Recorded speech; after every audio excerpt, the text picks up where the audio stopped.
All right, we have 80 pages to get through because yesterday I made the video. I mean, this one's going to come out probably Tuesday. But yesterday I made the video about the second part of part 3. And then now I just started part 4 and I got to chapter 47. I haven't read 47 yet. So this is what I'm going to do. I'm going to talk not quick. I'm going to, probably like an hour about chapters 39 to 46. And then not on this video, I'm going to make another video that I live read 47. And then 48, I figured 48 too, just because it's a shorter chapter and it ends part 4.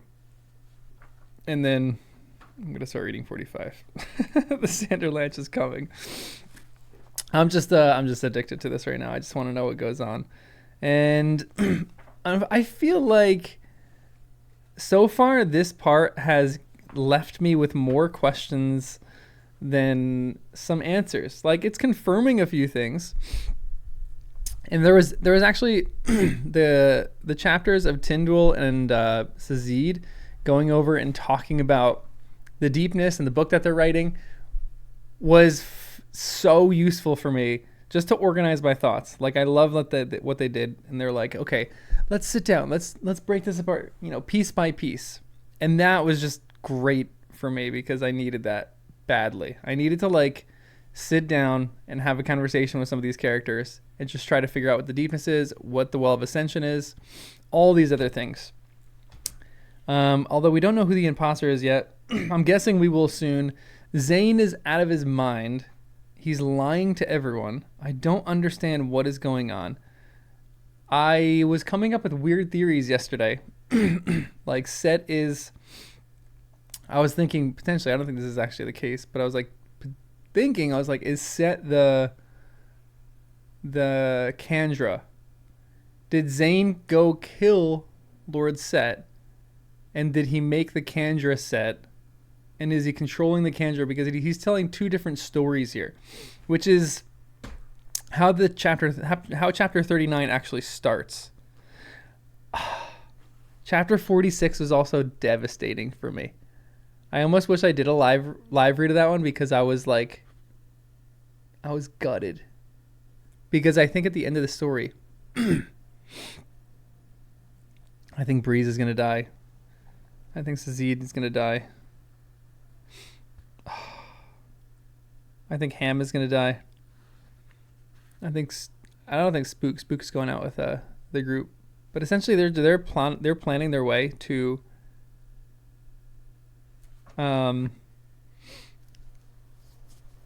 have Vin and Elend leave Luthadel and how they can kind of sacrifice their lives. And it's really interesting because Sazid is talking about this with religion. And this is what the Church of the Survivor kind of is too. It's built on this idea of sacrifice. And so these characters have then become legends. But it also makes me a little terrified. And it also clarified a lot of what I think the rest of the books are going to be. Well, I mean, at least the next book. Because I think at the beginning of the story, I was convinced that they're going to hold the city. And actually, it's taken a lot of, it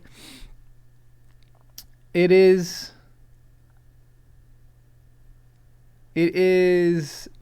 this book has been more surprising than I thought. Because I was like, okay, so, there's going to be some plot, and they end up saving the city, and, everything is good after that. I was like, the army surrounding them, all these things, bad things are happening, but they're going to find a way out of it, and they're going to, keep Luthadel. Now I don't think they are. Now the basics of what I think are essentially that all this main crew of Kelsier's crew, they're all gonna die except for Vin. And Vin, Elend, Spook, and Tyndall are gonna go out and look for the Well of Ascension, which I'm guessing this is where the thumping is coming from. And then I don't know if Vin is gonna be the hero of ages. I still am on the fence about that.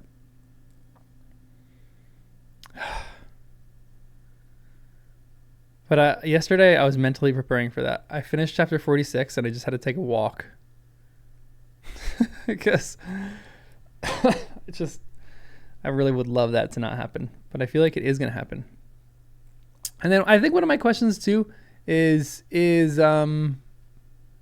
the whole Way of Kings. Way of Kings is the third book in that, or the fourth book in that series. I forgot. I always forget what the series name is. I don't know what the series name is called yet. Is that book set in this world, or are those books set in this world? Because this is, again, I've talked about this before, but like how a kingdom goes from one kingdom to another, or how like you set up a kingdom that goes from a monarchy to a legislature is a messy thing. And I think I have a hint that those books are going to be about that, but maybe like 200 years down the line or something. When all Luthadel is kind of in chaos still, or like all of Cosmere is in chaos. I think this is Cosmere, right? I feel like I haven't seen that word on the page yet. Excuse me, I just ate oatmeal. I'm going to be regurgitating, so sorry about that. But needless to say, I am hooked. I just want to keep reading. I'm very into this book. It's leaving me with a lot of questions. I want to know some of the answers. And it's fun.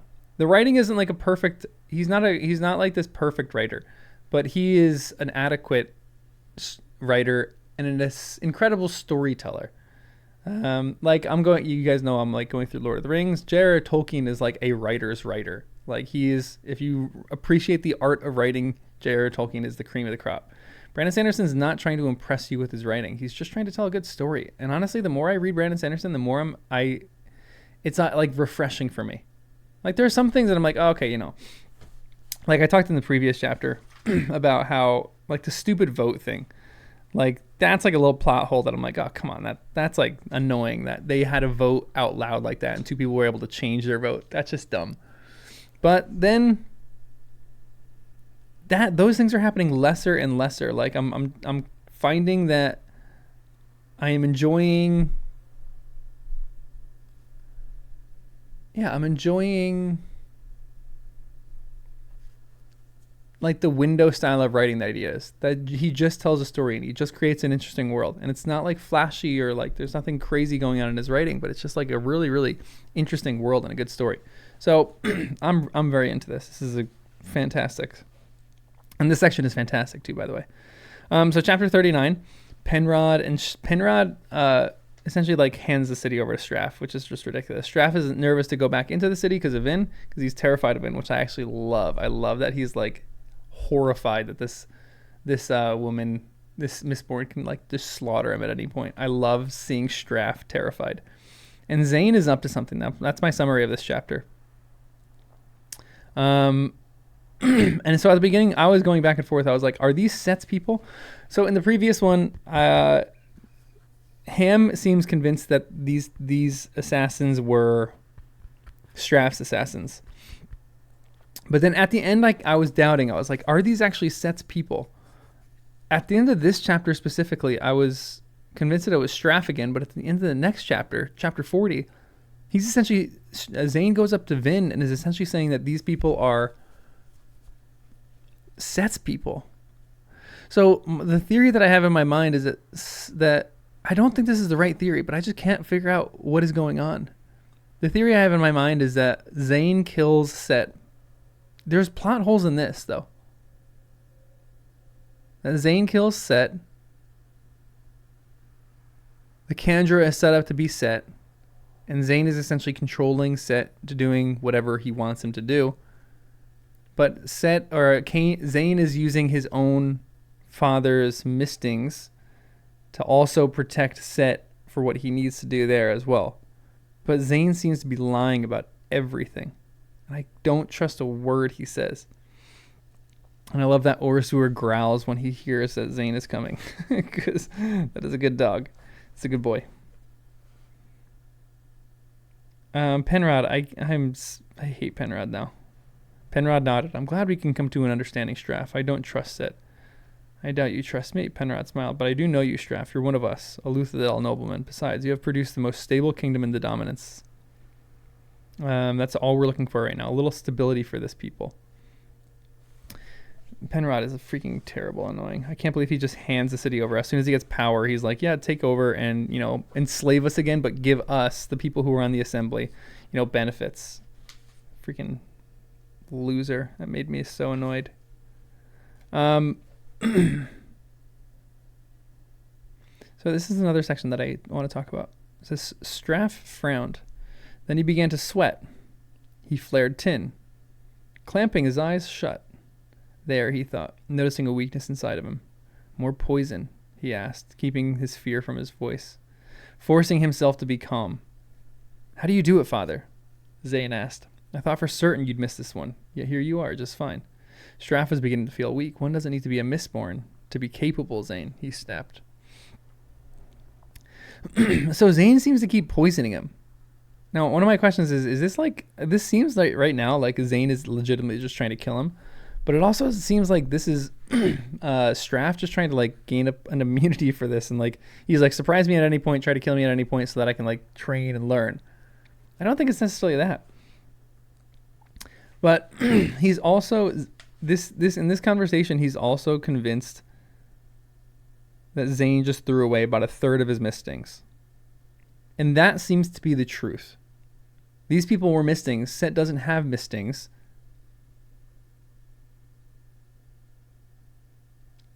He has one. He has Alrianne, who is a rioter.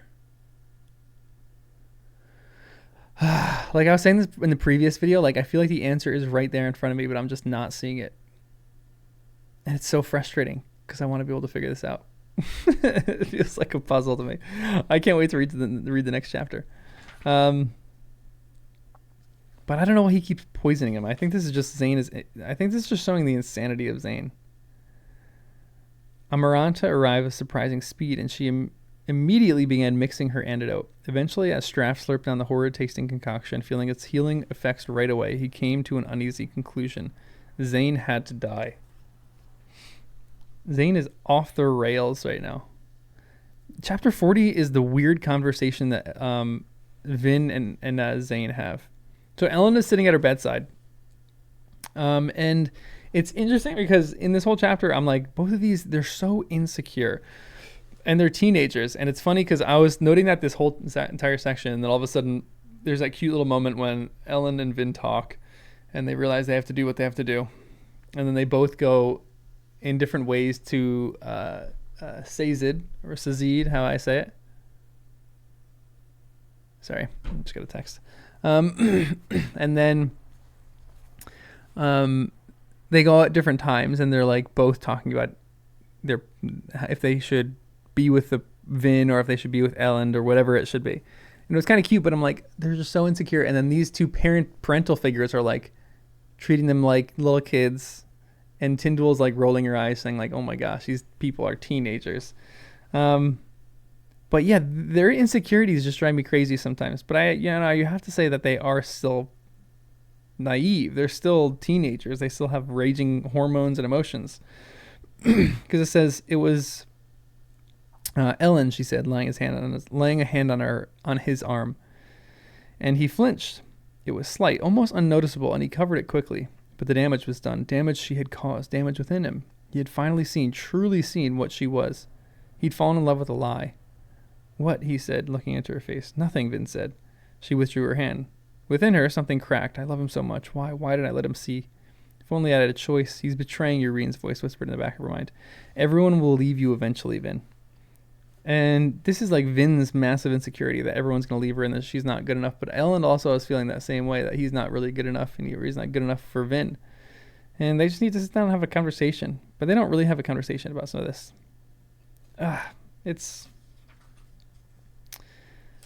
They're just both two little insecure teens. And then Elend there was an interesting point in this where at the beginning of this part, I was like, Elend is just too naive. Like even seeing the death, I'm like, he's seen executions and death before, but seeing it at the hands of Vin is probably different, but he still just seems too naive. And at the end of this, it was interesting because he then goes and takes on Colossus and just like kills a Colossus. And I'm like, wow, that was a stark contrast. I did not know Elend to be someone who would do that. And he had confidence. That's a king that I would want to follow. That was the first moment I think that I was like, Elend would actually, I could follow this dude. He seemed a man of conviction. He seemed like he knew what he was going for, even though he didn't accomplish what he needed to accomplish. He still was a person of conviction, made an action, and just decided to do something. And I really respected that and loved that. And then, sorry, man, my throat. Gosh, I need some water or something. It says, Vin paused. Not even a mistborn could. What bothered her about that statement? Oh, so, okay, actually, this is interesting. He's a Kandra, Vin, Elend repeated. I don't think those men could have killed him. I doubt even a mistborn could. Vin paused. Not even a mistborn could. What bothered her about that statement? Regardless, she said, he feels pain. He took 2 serious blows on my behalf. Simply fulfilling his contract. His contract, Ursula had attacked a human. He had broken his contract for her. Ursula and Vin, 2 of my favorites. Oh my gosh, this little relationship they have. I keep talking about this, but it's so fun to see this progressing. And like, I love a book that someone's like their walls just slowly come down, and that's Ursula. And Ursula seems to be this wealth of information, and he's not going to give all of it up because he needs to protect his people. But at the same time, we're getting a little bit more information here and there, which is just fantastic. But the idea of killing a Kandra is really interesting. It happens, I think, in the next chapter or the chapter after that, where it was actually a sad section where she flares her Duralumin and soothes at the same time. Or maybe she riots. I forget which one she does. And that seems to significantly hurt Ursula. So I don't know what was going on there. Also, this is making me think. So someone gave me the. I always like. I needed the. Whatchamacallit? The chart. Someone gave me the chart on Discord, and I'm trying to think through what Duralumin would do to each of these elementic powers. We've seen a few of them. We've seen the soothing one. We've seen Pewter. That's really the main one that we've seen. Vin has used it for tin. What does it do when you use Duralumin with a copper cloud? What about? I think we've seen it with zinc too. Have we seen it with zinc? We haven't seen it with steel or iron. I'm curious what it would do for that. And then I'm really curious what it would do for adium. Like the only issue that I think you have with that is adium is so small, so the burn time wouldn't be that much. Maybe you'd see like very, very quickly, like, you know, like 20 minutes into this person's future and exactly what they're going to do. But I don't know if you'd see much more after that. So that one's weird to me. I don't know what is going on. The same thing, I'm curious, because gold you can see into your past.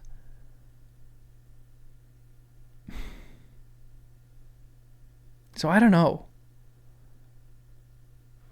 And it's driving me crazy. And then it also makes me think, to some extent, I like a small inch of me thinks that Elend is still a misting, but he's a misting with something that seems insignificant that he can't really see or control yet. And so, like, you know, this little vial of metal, it has the 8 elementic elements in this, but they're not giving the one that Elend needs. So part of me thinks that Elend is actually a gold Allomancer, that he can use gold and like eventually see into his own past in some different ways. There was a line, and I was trying to look for this. I don't know where it is, but there was a line that just kind of made me sit back and go, huh. It was talking about like how Elend would do this in his past or something like that. And Elend remembered all too easily something that happened in his past. And that just got me thinking. I was like, Elend might be an Allomancer still. Is there anything about that he might actually be an Allomancer? And that just kind of got me into thinking about that. I still think he's an Allomancer in some way, and I just don't think he knows how to tap into it or use it or even has the metals within him. Maybe if he swallowed gold, he'd actually be able to see into the past and like unlock everything about the whole story. I don't know. Maybe, I don't know. I don't know if that's one of them. It seems like maybe the 8 are the ones that are actual Allomancers, but it does make sense. If someone snaps, they should be able to snap for all of them. It shouldn't just, and right now I only know of, 14 of them? 1, 2, 3, 4, 5, 6, 7, 8, 9, 10, 11, 12. 12 of them. So there might be more out there. We just don't know of. I just don't know of. So I don't know. But this whole Ursula thing is great. All my notes in the next little section are just, what? How? What the heck is going on? I don't get this. Is Set the Kandra and Zane is in control? So this is some of the sections. We'll read this. He took another step forward. She tensed. What is your game, Zane? She said. First you tell me that you decided not to kill me, then you send a group of assassins. What now? Have you come to finish the job? We didn't send those assassins, Vin, Zane said quietly. Vin snorted. Believe as you wish, Zane said, taking another step forward so that he stood right beside her. A tall figure of blackness and solemnity. But my father is still terrified of you. Why would he risk retribution by trying to kill Elend? It was a gamble, Vin said. He hoped those assassins would kill me. Why use them? Zane asked. He has me. Why use a bunch of mistings to attack you in the middle of a crowded room when he could have merely when he could merely have me use the adium and kill you in the night? Zane is playing at something here, and I just don't understand it. I don't know why he's lying to this degree. He seems like he's in control of things. There was a section at the end of chapter 46 where it seems like he has something growing inside of him or something like that, which we'll talk about when we get there. But I just don't know. I don't know. It's driving me crazy. He goes, that's it, Vin thought. That's where I saw that thug whose face I smashed. He was at Keep Hasting, peeking out from the kitchen while we ate with Set, pretending to be a servant. Now, I initially thought that she recognized this person not from Set's place, but from how familiar that he looked to Zane and Elend. Maybe it was another sibling, a brother. And I kind of still think that. There's probably some similarities between the two, which is why I think that for some reason, all the mistings that are in Straff's control, Zane used, and they were controlling Set to some degree, which is why maybe I think that Set is the Kandra. Or maybe Zane is really working with Set, and that's not the Kandra at all. The Infiltrator still feels like it's one of the actual... It still feels like either Dachshund, Clubs, Ham, or Breeze. Not really Breeze. I don't think it could be Breeze. Maybe just one of those other three. So, I don't know. I don't know. I cannot wait to get to chapter 47. Because that's one that people said was good. So I can't wait to read it after this. And then one of my questions here was, this whole conversation that Vin is having with Orsur here is just top tier. I loved every bit of this. This is like the little information downloads that we get. It says, and if that man you tackled had broken his neck, then I would have returned to my kind for execution, Orsur said. Vin smiled. Then you did risk your life for me. In a small way, I suppose, Orsur said. The chances of my actions directly causing that man's death were slim. Thank you anyway. Orsur bowed his head in acceptance. Executed, Vin said. So you can be killed. Of course, Mistress, Orsur said. We are an immortal. And my question there was, how do you kill a Kandra? And then, like 2 pages later, Vin learns how she might be able to kill a Kandra, which is Duralumin boost with significant, I don't know, riding? Something. There's something deeper into that I just don't know yet. Why did your people make the contract, Vin asked. Why subjugate yourselves to mankind? If our soldiers couldn't hurt you, then why even worry about us? You have Allomancy, Orsur said. So Allomancy can kill you? No, Orsur said, shaking his canine head. It cannot. But perhaps we should change the topic. I'm sorry, mistress. This is very dangerous ground for me. Now, that's weird too, because Allomancy can't kill. I trust Orsur with what he says here. But at the same time, at the end, she flashes Duralumin. Maybe it's like intense emotions. I don't know. I don't know. Really great section. I almost want to read this whole page. The Lord Ruler created us, Mistress Orsur. We are his children. And I killed him, Vin said. I feel like I should apologize. Just because he is our father does not mean we accept everything he did, Mistress Orsur said. Cannot a human man love his father and you not believe he's a good person? Now, this is interesting because the Lord Ruler essentially created. That's what the lore says. I tend to believe this. the Lord Ruler created Mistrace, Kandra. Why did he create them? I don't know. It seems like it has something to do with keeping the mist at bay, keeping the deepness at bay, which I'm convinced this is really the mist. That seems like the clearest option here. I suppose Kandra theology about Father is complex. Even for us, it is difficult to sort through it sometimes. Vin frowned. Ursur, how old are you? Old, he said simply. Older than Kelsier? Much, Ursur said. But not as old as you were thinking. I do not remember the Ascension. Vin nodded. Why tell me of all this? Because of your original question, mistress. Why do we serve the contract? Well, tell me, if you were the Lord Ruler and had his power, would you have created servants without building into them a way that you could control them? Vin nodded slowly in understanding. My question there was, are they the key to keeping away the deepness? Father took little thought of the Kandra from about the 2nd century after his ascension, Ursur said. We tried to be independent for a time, but it was, as I explained, humankind resented us, feared us, and some of them knew our weaknesses. When my ancestors considered their options, they eventually chose voluntary servitude as opposed to forced slavery. He created them, Vin thought. She had always shared a bit of Kelsier's view regarding the Lord Ruler, that he was more than deity. But if he truly created a completely new species, then there had to have been some divinity in him. The power of the Well of Ascension, she thought. He took it for himself, but it didn't last. It must have run out, and quickly. Otherwise, why would he have needed armies to conquer? An initial burst of power, the ability to create, to change, perhaps to save. He'd pushed back the mist, and in the process, he'd made the ash begin to fall, and the sky turn red. He created the Kandra to serve him, and probably the Colossus, too. He might even have created Allomancers. And after that, he had returned to being a normal man. Mostly. The Lord Ruler had still an inordinate amount of power for an Allomancer, and had managed to keep control of his creations, and he had kept the mist from killing. Until Vin had slain him. Then the Colossus had begun to rampage, and the mist had returned, and the Kandra hadn't been beneath his control at that time. So they remained as they were, but he built into them a method of control should he need it, a way to make the Kandra serve him. Vin closed her eyes and quested out lightly with her allomantic senses. Ursur said the Kandra couldn't be affected by allomancy, but she knew something else about the Lord Ruler, something that had distinguished him from other allomancers. His inordinate power had allowed him to do things that he shouldn't have been able to. Things like pierce copper clouds, and affect metals inside a person's body. Maybe that was how he controlled the Kandra. The thing that Ursur was speaking of, the reason they feared Mistborn.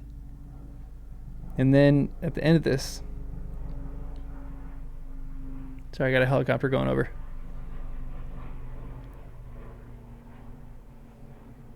She focused and pushed on his emotions with a powerful soothing.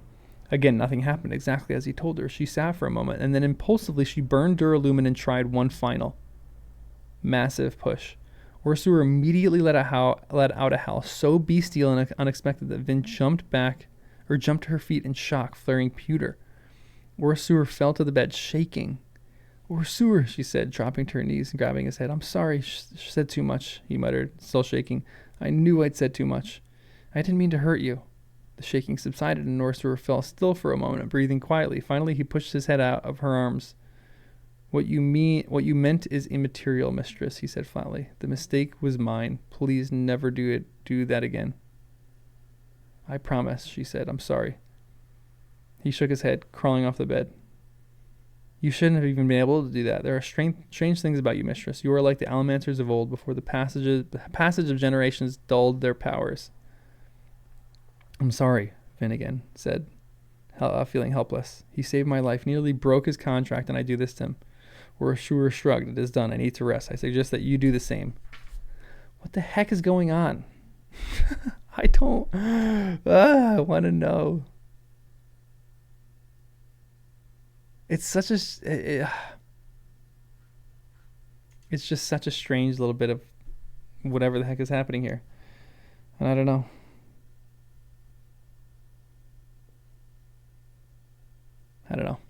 Chapter 41. This is the Well of Ascension deep dive. which is great. I needed this because Tindwyl and Sazid kind of just have a discussion on certain things. I'm just going to read a bunch of this. I love this chapter so much because this is just helpful for me. He had begun to discover Elend, a man he began to think through his studies might be the hero of ages, a figure from Terra's prophecies. Elend had listened to him. He had become a political leader. He had conquered much of the world, then traveled north to the well of Ascension. By that time, Quan had apparently changed his mind about Elend and had tried to stop him from getting to the well. And then Quan essentially gets his nephew, I think it's his nephew,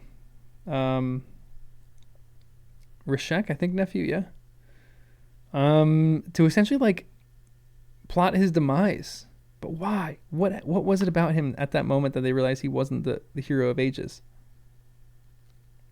And then it just made me think too, this is like maybe more of an obvious one, but this pulsing is definitely coming from the well. The Well of Ascension. Why is it called the Well of Ascension? Why is this book called the Well of Ascension? What is it? Also, that thing on the cover, I'm guessing that's the Colossus sword. I was wondering when that was going to come into play. That has to be the Colossus sword, I'm guessing. It's a pretty sick sword. I kind of want one of those. Oh, here we go. I have a young nephew, one Reshek Sazid read, sorry. He hates all of Klenium with the passion of envious youth. He hates Elend even more acutely, though the two have never met. For Reshek feels betrayed that one of our oppressors should have been chosen as hero of ages. Something is wrong here, or there, I think, she said, but I cannot tell you precisely what. Sazid scanned the text. Let us break down the simple statements then. Reshek, the man who became the Lord Ruler, was Quan's nephew. Yes, Tindwyl said. Quan sent Reshek to mislead or even kill his once friend Elend, the Conqueror, a man climbing the mountains of Terrace to seek the Well of Ascension. Tindwyl nodded. Quan did this because he feared what would happen if Elend took the Well of Power for himself. Tindwyl raised a finger. Why did he fear that? It seems rational fear, I think. Too rational, or perhaps perfectly rational. But tell me, Sazid, when you read Elend's logbook, did you get the impression that he was the type who would take that power for himself? Sazid shook his head, actually. The opposite. This is part of what made the logbook so confusing. We couldn't figure out why the man represented within would have done the things that we assumed he must. I think this is part of the what eventually led Vin to guess that the Lord Ruler wasn't Elend at all, but Reshek, his packman. Next paragraph. Yes, Sazid. Finding the passage. He's a good man. Despite it all, he is a good man, a sacrificing man. In truth, all of his actions, all of his deaths, destructions, pains that he has caused have hurt him deeply. So Quan knew Elend well, Tindwyl said, and thought highly of him. Presumably, he also knew his nephew Reshek well. Do you see my problem? Sazid nodded slowly. Why send a man of wild temperament, one whose motivations are based on envy and hatred, to kill a man you thought to be good and worthy temperament? It does seem an odd choice. Exactly, Tindwyl said, resting her arms on the table. I don't know. Why? I don't even have guesses. I'm like, were these people like, I don't know. I just want to know. That's why I'm reading this so fast. I need answers. Something dramatic must have happened, Tindwyl said. Something that would make him turn against his friend, a source of his own fame. Something that pricked his conscience so sharply that he was willing to risk opposing the most powerful monarchs in the land. Something so frightening that he took a ridiculous chance by sending this Reshek on an assassination mission. And I don't know what that is. Like, I'm like, part of me thinks like Quan is maybe just petty. Maybe like he was offended that Elend like said something to him that like he didn't like. I'm like, there's no way that it's that simple. It has to be something else. Because Quan was convinced that this person was. Then just got a position of like power because he was like the prophet that brought forth the ideas of the hero of ages. And then now he is, maybe he's just comfortable and he likes that position. And so he doesn't want to go back to what he was before. But I don't know what else it would be. Like, I don't know. There had to have been something there that made him convinced. But I don't know. I think this is maybe the most confused I've been in this book. And like the most, I like haven't had like theories or answers for some of this stuff. I'm just like in the dark, I feel. And I feel like I've said a bunch of my theories earlier on, and those are kind of my theories. Like those are, I'm like sticking by some of those things, but I feel like those theories are lacking, and I just don't know. Again, I feel like the answer is right there in front of me, but I just cannot see it yet. And so it's driving me crazy. But there's some cute moments that happen here. Tyndall said, that moment isn't what cost you the throne, Elend Venture. That moment was a small thing. Far too simple to credit with your large-scale failure. You lost the throne because you wouldn't command your armies to secure the city, because you insisted on giving the assembly too much freedom, and because you don't employ assassins or other forms of pressure. In short, Elend Venture, you lost the throne because you were a good man. That's cute. I like that moment. And then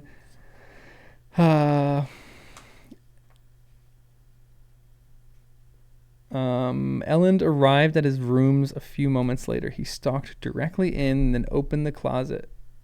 The clothing Tyndall had chosen for him, the clothing of a king, waited inside. And you know he's going to put that on, which I love. So, yeah, I'm convinced that the Well of Ascension is the thing that's thumping. That's where they're going up north. They're going to go find that. I'm not convinced that Vin is the hero of ages. That almost seems too obvious of an answer. But she's like the main character. She probably is.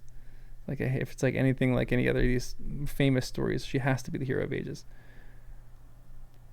But then I want to know the original stuff. Like why? Like I think maybe the most pressing questions are why Quan is the way that he is. Why did he get all of a sudden convinced that Alendi was not the hero of ages? Did he get some kind of prophecy or vision or something? I don't know. But chapter 42, Elend takes on a Colossus. Great, love this. And again, he's acting like a king here. This is good, Elend said. He surveyed the gathering mass of men. He hadn't told them his plans. He simply asked for volunteers to help him with some manual labor. He hadn't expected 100 people to answer the call. It looks like we're gathering quite a group, my lord, Demo said, rejoining Elend.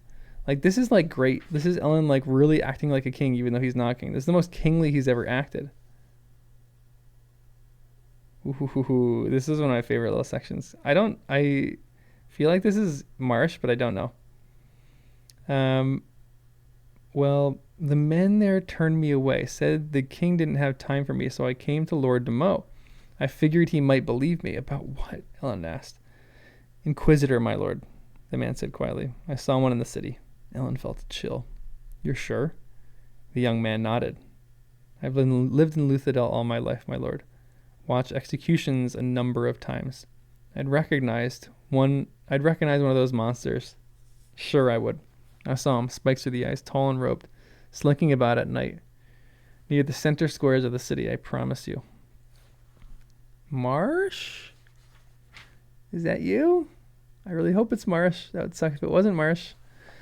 I almost don't think it's Marsh because it feels too obvious to be Marsh. Marsh disappears from the story in the beginning and all of a sudden he's not around, and then all of a sudden he probably comes back. But part of me thinks that it isn't Marsh. And then I also said that I made a mistake in the previous video. I said that someone made a comment. I said that Marsh was a tin eye. He's not a tin eye. He was just like someone who could sense allomantic pulses, or like, was teaching Vin how to do that to some degree. So he like has some of it, something there. I don't know what, but he's got something there. Something cool. This was, and at the end of this section, this is when I was kind of convinced that Ham was the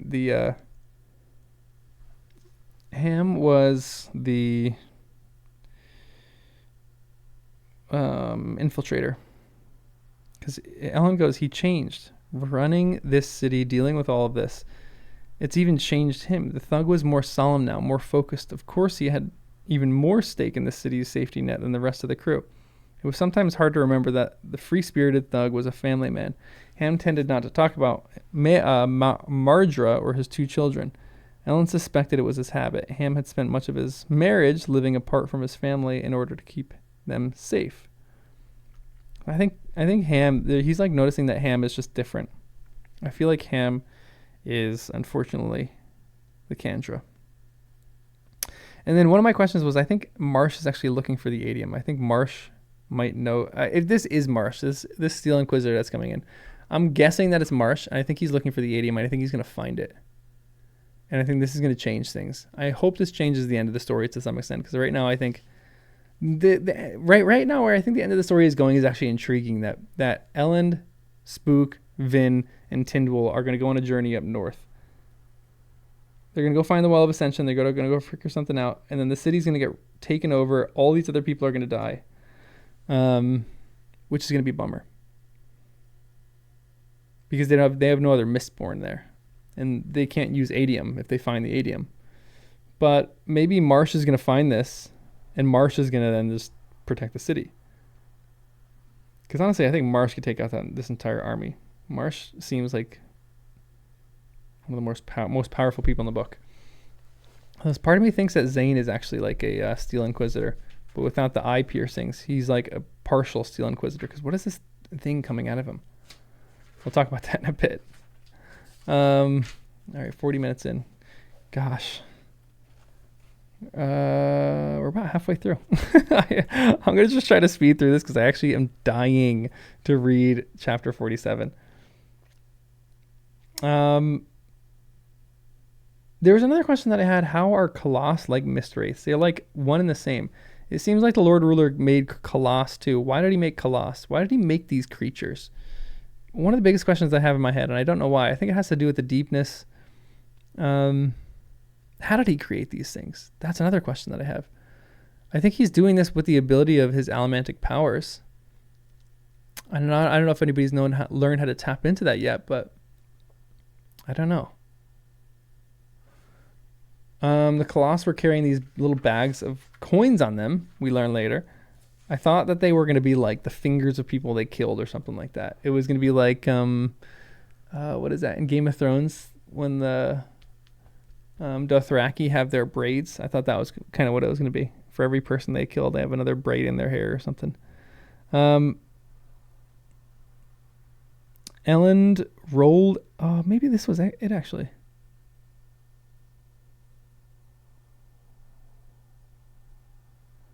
Elend rolled out of the way as a thick club-like sword smashed to the ground beside him. Instincts overrode terror, and he mostly managed to avoid the backswing. It took him a bit in the side, spraying a patch of blood across his once white uniform, but he barely even felt the cut. Only one way to win a knife fight against a guy with a sword, Elend thought, gripping his knife. The thought, oddly, hadn't come from one of his trainers or even from Vin.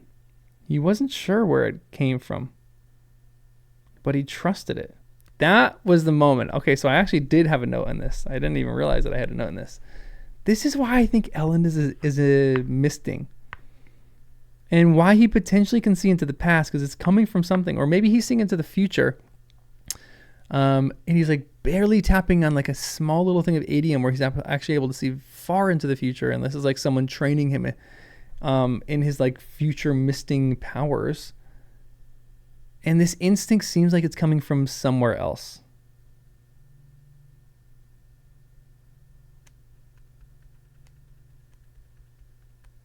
That line was just so weird.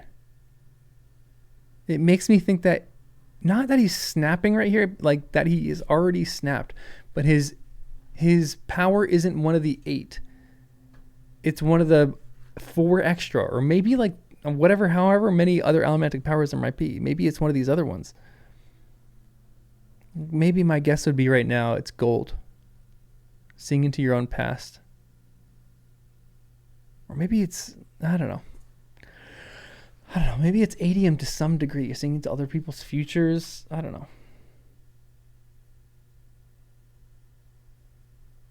know. The Colossus watched him work without comment. Then they led him out of the camp.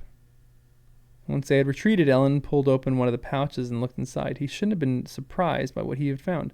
Jastus had been decided to control his army the old-fashioned way. He was paying them, which is interesting and strange. Chapter 43 was a devastating chapter. This is where Zane and Vin attack. All these inscriptions, too, at the beginning of the chapter, they're short. The others call me mad. As I have said, that may be true. Maybe Quan just went mad. Maybe Zane is like the Quan. And this is why, gosh, part of me thinks that, like, okay, history is repeating itself to some extent right now. Like, Zane seems like a Quan. He seems like he's going crazy. He seems like he thinks that Vin is this huge important person. Maybe they're going to all take this journey together. Maybe Zane's going to figure out, because at the end of this chapter 46, Zane is convinced that he's going to go with Vin up north. And he's like, you're on your own, essentially, to his father. He's like, this is what you have to do. So Zane seems in control of everything. Zane seems like the Quan figure. And maybe he's going to go with Vin. And they're going to try to figure out this Well of Ascension thing. But he's going to go with also maybe Elend, maybe Spook, maybe Tyndall. Maybe this whole group is going to go.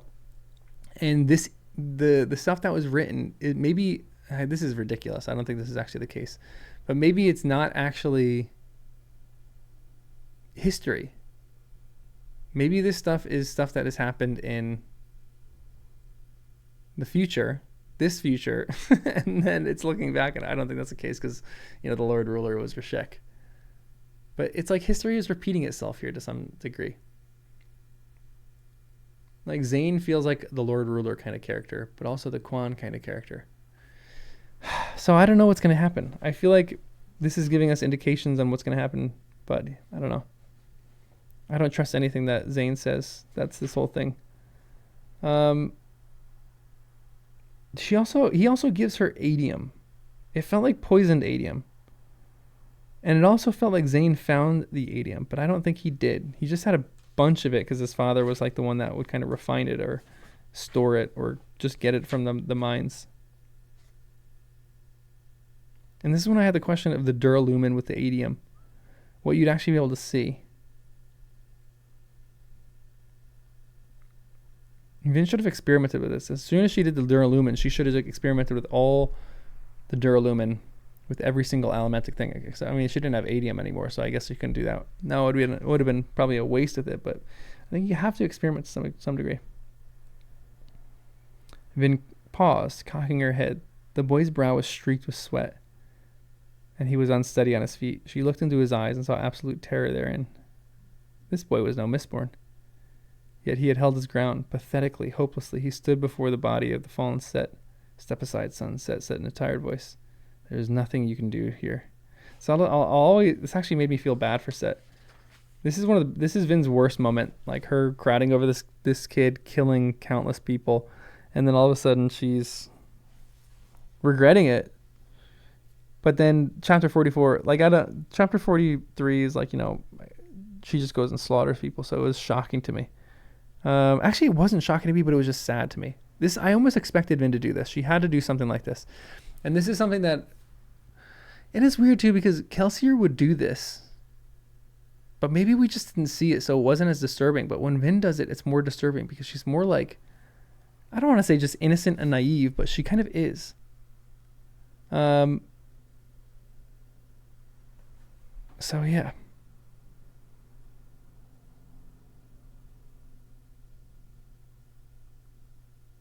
Sorry.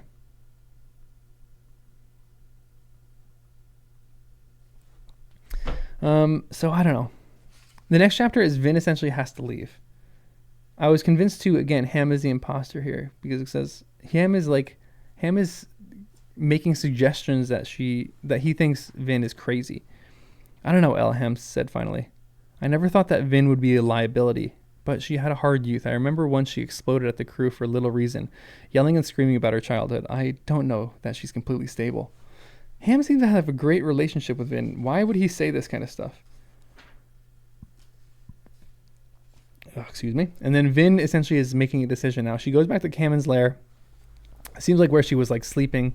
And then she says she nodded, relaxing a bit beneath his arms. She said, I think I need to leave Luthadel. Leave? And go where? North, she said, to Terrace. Elend sat back, resting against the wooden wall. Leave. He felt his gut twisting inside him. Is this what I've earned by being so distracted lately? Have I lost her? Yet he told her that he would support her decision. If you feel you have to go, Vin, he found himself saying, then you should go. If I were to leave, would you go with me? No?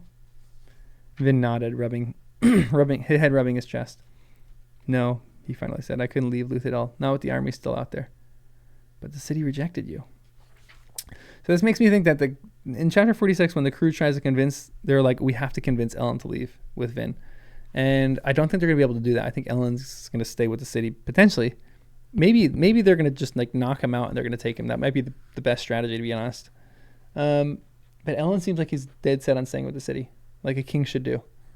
And maybe she's going to have to go with Zane, which would be devastating. I would hate that. I kind of want Zane out of the story.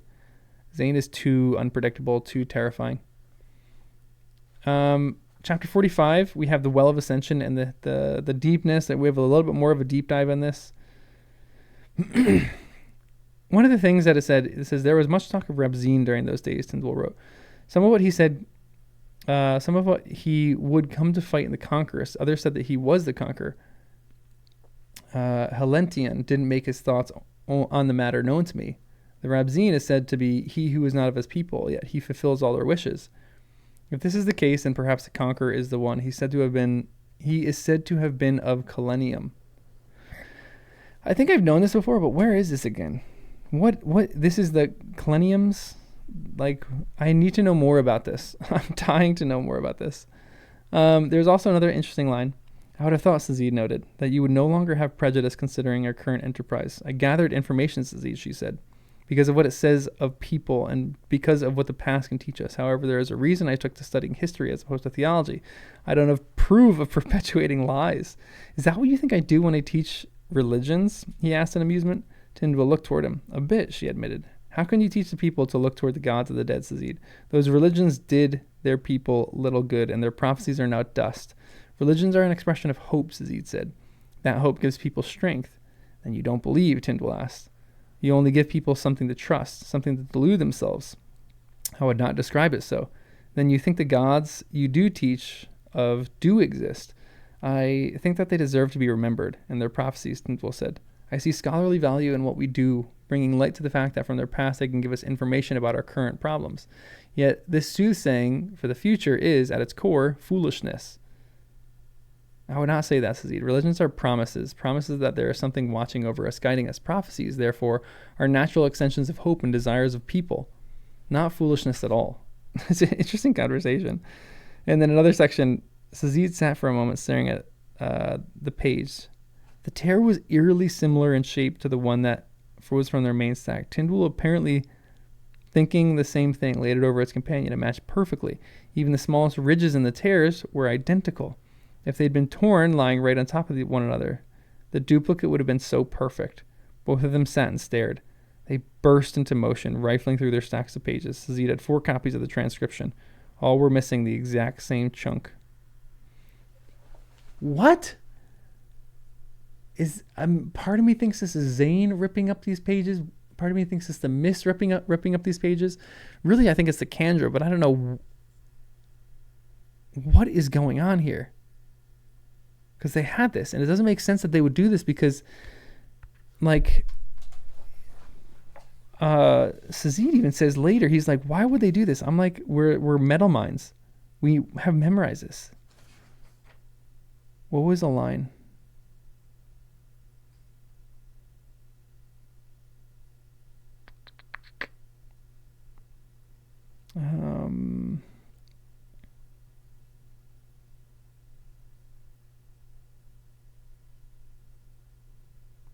What was the line? Why can't I find it?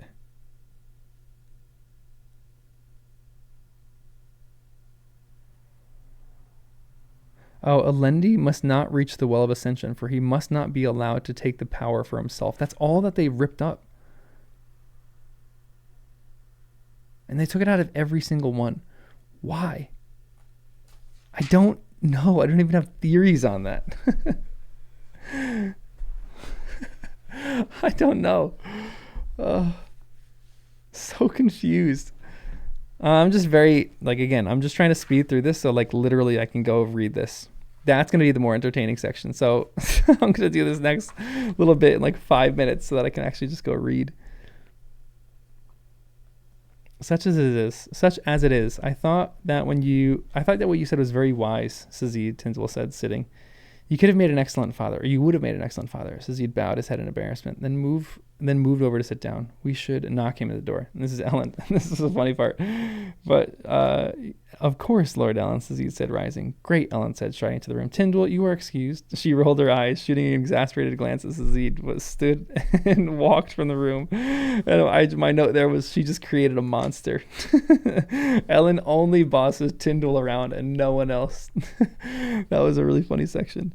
And then at the end of this, yet each he in his book could have also been written as a she. If Vin really was the hero of ages, I need to find a way to get them out of the city, Sazid thought, a sudden realization washing over him. These two must not be here when Luthadel falls. He put aside his notes and immediately began writing a quick series of letters. And this is the realization washing over me that Luthadel is actually going to fall, and it's actually going to be in the control of Straff, or potentially Zane. I think Straff more, but makes me like Luthadel is gonna, it hurts because Luthadel and all the people in Luthadel are gonna go back to servitude when Straff hits, but it makes me comforted that Straff is just gonna be the one, because Vin can dominate Straff. Like, I have no worries about that. And then we have here this meeting that they're gonna have. So Clubs, Breeze, Ham, Doxson, and Sazid meet, and they're essentially talking about how they're gonna get these people out of the city. They're fighting, they're bickering, all sorts of things. Sazid is just quiet. And it says, the Ska could not be free, for he would not let them. However, killing him did not free our people, my friends. Only time will do that. It will take centuries, perhaps. Centuries of fighting, learning, and growth. At the beginning, unfortunately, unavoidably, things will be very difficult, worse than they were beneath the Lord Ruler. And we die for nothing, Ham said with a scowl. No, Sazid said. Not nothing, Lord Hammond. We will die to show that there are Ska who will not be bullied, who will not back down. This is a very important precedent, I think. In histories and legends, this is the kind of event that inspires. If the Ska are ever to take the rule of themselves, there will need to be sacrifices they can look to for motivation. Sacrifices like that of the survivor himself. The men sat in silence. Breeze, Ham said. I could use a little more confidence right now. Of course, Breeze said, carefully soothing away the man's anxieties and fears. His face lost some of its pallor, and he sat up a little straighter. For good measure, Breeze gave the rest of the little crew the same treatment. How long have you known Doxson? Asked Sazid. For some time now, Lord Doxson, Sazid said. But you couldn't have known that Straff would pull back and give us the Class. Only Clubs figured that out. And this is, again, I think they're going to die here. Sazid nodded his head. My lords, he said softly, the men of this city will need our leadership. We gave them the city and put them in this predicament. We cannot abandon them now. But there are great things at work in this world, greater than us, I think. I am convinced that Mistress Zin has a role in them. Even if these matters are delusions on my part, Lady Vin still must not be allowed to die in the city. She is the people's most personal and powerful link to the survivor. She has become a symbol to them, and her skills as a Mistborn give her the best chance of being able to get away. Then survive the attack Straff will undoubtedly send. She will be of great value in the fight to come. She can move quickly and stealthily. She can fight alone, doing much damage, as she proved last night. This is tragic. And then she goes, and she essentially, yeah, so, I mean, like, the two things in my head are, like, Luthadel actually will survive, and these characters will survive, which is what my hope is. Realistically, I think that Luthadel will fall by Straff, and the Colossus will march in and probably kill everyone, especially these characters, which is going to be tragic. If Sazid dies, I will riot. I will riot the streets. Oh man, if Sazid dies, I'm going to be furious. Sad, but furious. Then she goes over into the Kredik Shaw, or the Kredik Shaw, however you say it. And this place seems like it has more importance than the story is really letting off at the moment. Like, the adium is there somewhere. Something's there. Something of importance is there. It has to be. Maybe again, like it says, the walls were filled with silvery murals, a floor with metallic inlays. Is that the adium burned down or something like that and created in these metallic inlays? Where the heck is the adium? I don't know.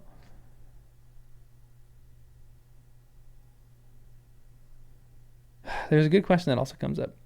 Rugs for a small wooden flute. the things of his people, the terrace culture for 1,000 years before. Why had he built this new city of Luthadel here to the south when his homeland in the Wall of Ascension had been to the north? Vin had never really understood that. That's a great question. I don't know. And then at the end, this is the biggest question that I have. I have adium for you, Straff said, buried in a place only I know. Zane stood quietly, staring at his father. I will proclaim you openly, Straff said. Name you my heir tomorrow if you wish. Zane didn't respond. Straff continued to sweat. The city is yours, Zane finally said, turning away. He was roared with a startled gasp from behind.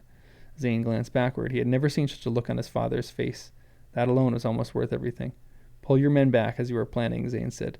Don't return to the northern dominance. Wait for those Colossus to invade the city. Let them take down the defenses and kill the defenders. Then you can sweep in and rescue Luthadel. But Elend's Mistborn will be gone, Zane said. She's leaving with me tonight. Farewell, father. He turned and left through the slit he'd made. Zane, Straff called from the tent. Zane stopped. Why? Straff asked, looking through the slit. I sent assassins to kill you. Why are you letting me live? Because you're my father, Zane said. He turned away, looking into the mists. A man shouldn't kill his father. With that, Zane bade a farewell to the man who had created him, a man whom Zane, despite his insanity, despite his abuse, the abuse he'd known over the years, loved. Honestly, it's kind of touching. I have to read this other section. He knew himself a fool. However, he could not help how he felt now. One could not use emotional allomancy on oneself. Unwrapping the mist cloak, he withdrew the things that it protected, several vials of metal and a pouch filled with beads, adium. He knelt there for a long moment. He reached up to his chest, feeling the space between two ribs, right above where his heart thumped. There was a bump there. There had always been. He didn't think about it often. His mind seemed to get distracted when he did, but it was the real reason he never wore cloaks. He didn't like the way cloaks rubbed against the small point of the spike. The spike is this Steel Inquisitor stuff that stuck out of the back between his shoulder blades. The head was against his sternum and could be seen beneath clothing. It's time to go, God said. Zane stood, dropping the mist cloak. He turned from his father's camp, leaving behind that which he had known, instead seeking the woman who would save him. Is the voice in his head the God voice? Literally, is there like another head in his chest? This makes me think that it's like half Steel Inquisitor. Like the Steel Inquisitors have these things all running through their back, through like their spinal cord, I think. And the way that Marsh kills him is taking out the one in the neck, and like then that one detaches everything. Does he have one embedded in him? Is this what makes him a Mistborn? Did he go and endure the same procedure of becoming a Steel Inquisitor only to not get the eye spikes through him? I have no idea what that can be. And I am so curious to find out. So stay tuned, because I'm going to post these in like an hour after each other. I am going to read chapter 47 and 48 live. I'm going to get some water. I'm going to go to the bathroom. I'm going to read those chapters live as they happen, because I am dying to read that live right now. I'm going to read those live. I'm going to do another short video, not on those chapters, on the like probably chapters 49, whatever it is, 49 to 53 or whatever that chapter is. I forgot the breakdown, but someone wants me to read like 43 or 53, 54, 55 or something like that. I got to figure out what those are, but I'll read up to them, do a small video, and then read those ones live as well. So I cannot wait, but I'll see you guys soon. I'm so excited.